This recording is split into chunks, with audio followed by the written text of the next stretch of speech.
Hello, बहुत बहुत स्वागत है आपका इकोनॉमिक्स हिंदी विद मैथ में। आज मैं आपके लिए लेकर आया हूँ part 2 class 12th micro economics का जो है चैप्टर 1 का पार्ट 2। तो चलिए आज हम इस चैप्टर में पढ़ने वाले हैं 1.4 औद्योगिक क्षेत्र यानी इंडस्ट्रियल सेक्टर क्या होते हैं।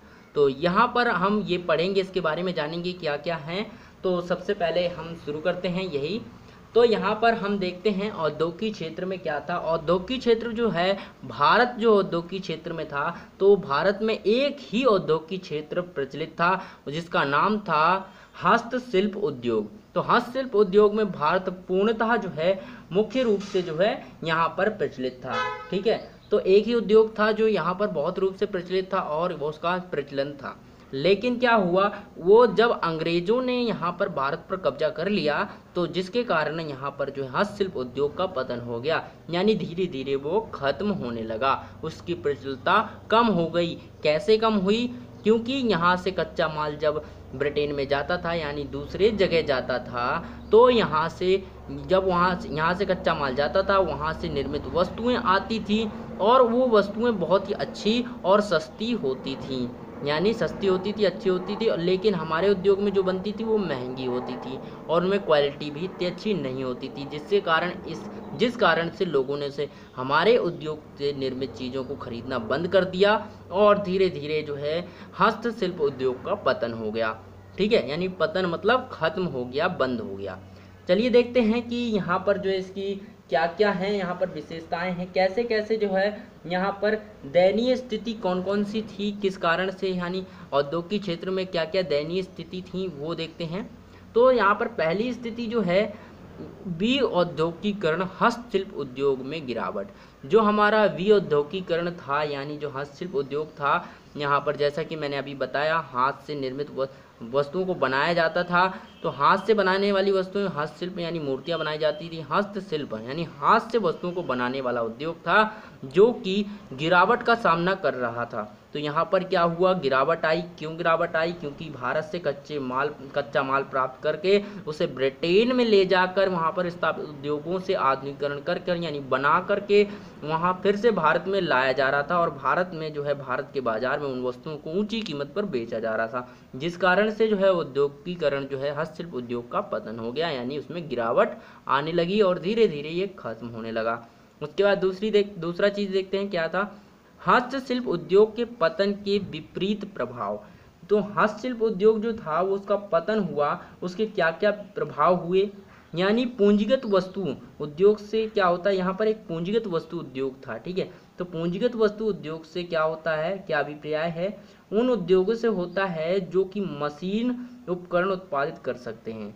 ठीक है, क्या होता है, मशीन उपकरण उत्पादित कर सकते हैं। पूंजीगत वस्तुएं उद्योग, पूंजीगत वस्तु उद्योग किसे कहते हैं, वह उद्योग होता है जो कि यानी मशीन उपकरण को उत्पादित कर सकता है। तो ऐसे उद्योग आने की वजह से जो है यहाँ पर हस्तशिल्प उद्योग पर जो है विपरीत प्रभाव भी पड़ा था। यहाँ पर क्या क्या प्रभाव पड़ा था, देखिए यहाँ पर ये पूंजीगत वस्तुओं का उद्योग का अभाव था। यहाँ पर क्या हुआ, पूंजीगत जो वस्तुएं थी, जो पूंजीगत वस्तुएं उद्योग था यानी पूंजीगत वस्तु का उद्योग था, इस पर अभाव हो गया।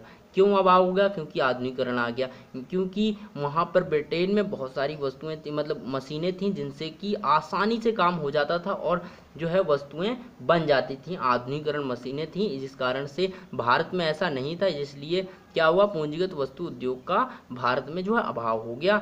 अभाव की वजह से गिरावट आने लगी उसमें। और हस्तशिल्प उद्योग का पतन कैसे हुआ, पतन हुआ तो क्यों, मतलब क्या प्रभाव पड़ा, यहाँ पर जो है बेरोजगारी आ गई, बेरोजगारी की उच्च स्तर बढ़ गया। जो बेरोजगारी यानी जब हमारे भारत में जो है हस्तशिल्प उद्योग में लगे हुए लोग थे उनकी संख्या कम हो गई, आधुनिकीकरण आ गया, तो जिस कारण से जो है यहाँ पर बेरोजगारी का उच्च स्तर हो गया और निर्मित वस्तुओं का अभाव हो गया, यानी जो निर्मित वस्तुएं होती थी उनका अभाव होने लगा।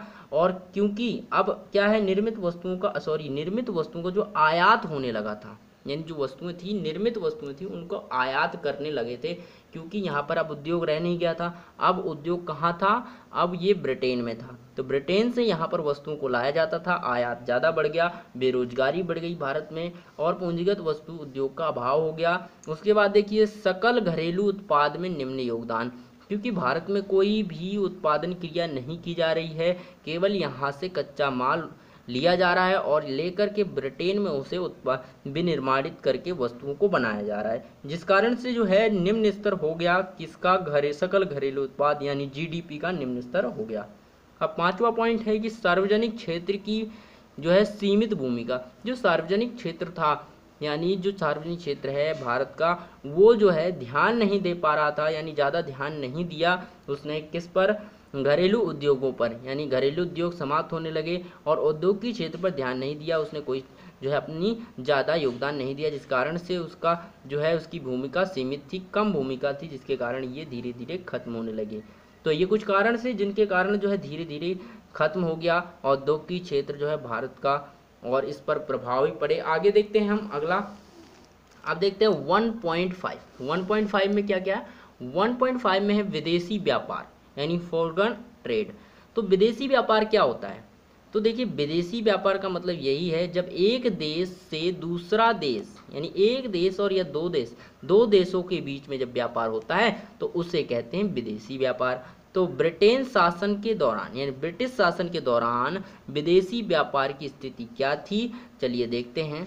तो पहली स्थिति थी प्राथमिक उत्पाद का निर्माण किया जाता था, यानी प्राथमिक उत्पाद जो, जैसे कि मान लीजिए आपको गुड़ बनाना है, तो गुड़ बनाना है तो सबसे पहले क्या? गन्ना चाहिए, तो गन्ने का उत्पादन भारत में होता था और गुड़ बनाने का काम ब्रिटेन में होता था।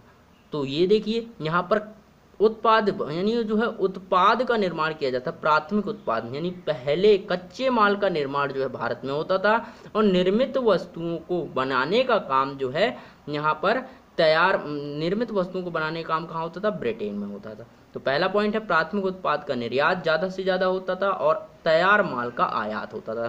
तो ब्रिटेन में जो है ब्रिटेन से आता था तैयार माल और भारत से जाता था कच्चा माल। ठीक है, ये था इसका क्या था? स्थिति थी भारत की। और यहाँ पर ब्रिटिश शासन, दूसरा पॉइंट है ब्रिटिश शासन का एकाधिकार नियंत्रण। जो ब्रिटिश शासन था उसने एकाधिकार नियंत्रण कर लिया था भारत पर, तो वो अपनी मनमर्जी चला रहा था, क्योंकि भारत अब क्या था? औपनिवेशिक देश था। किसका? जो था उस ब्रिटिश, मतलब औपनिवेशिक देश था अब अंग्रेजों का, तो इसलिए यहाँ पर अपनी मनमर्जी चलाता था और यहाँ पर जो है नियंत्रण पूरी तरह से कर लिया था।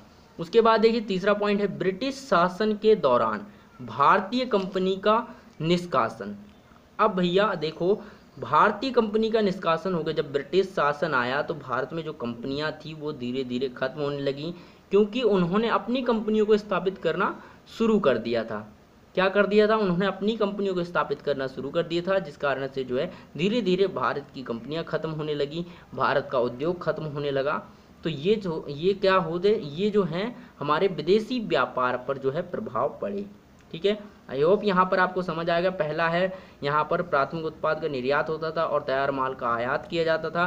ब्रिटिश शासन का एक अधिकार नियंत्रण कर लिया गया था और ब्रिटिश शासन के दौरान भारतीय कंपनी का निष्कासन हुआ था। तो ये तीन प्रभाव हुए थे, ये तीन स्थिति थी। विदेशी व्यापार की स्थिति ब्रिटिश शासन के दौरान क्या थी? ये तीन स्थितियाँ भारत में थीं। ठीक है, तो क्वेश्चन आए तो आप इसे कर सकते हैं। ठीक है, तो चलिए फिर मिलते हैं हम अगली वीडियो में अगले टॉपिक के साथ। तब तक के लिए बाय। अगर आपने अपने चैनल को सब्सक्राइब नहीं किया तो साथ ही चैनल को सब्सक्राइब करें और बेल आइकन को दबा लें, क्योंकि आपको यहाँ पर इस चैनल में मिलने वाला है क्लास 12th की इकोनॉमिक्स का पूरा सिलेबस और 11th की भी आपको यहाँ पर पूरा सिलेबस मिल जाएगा। तो आप इस चैनल की प्लेलिस्ट में जाकर उसे चेक कर सकते हैं।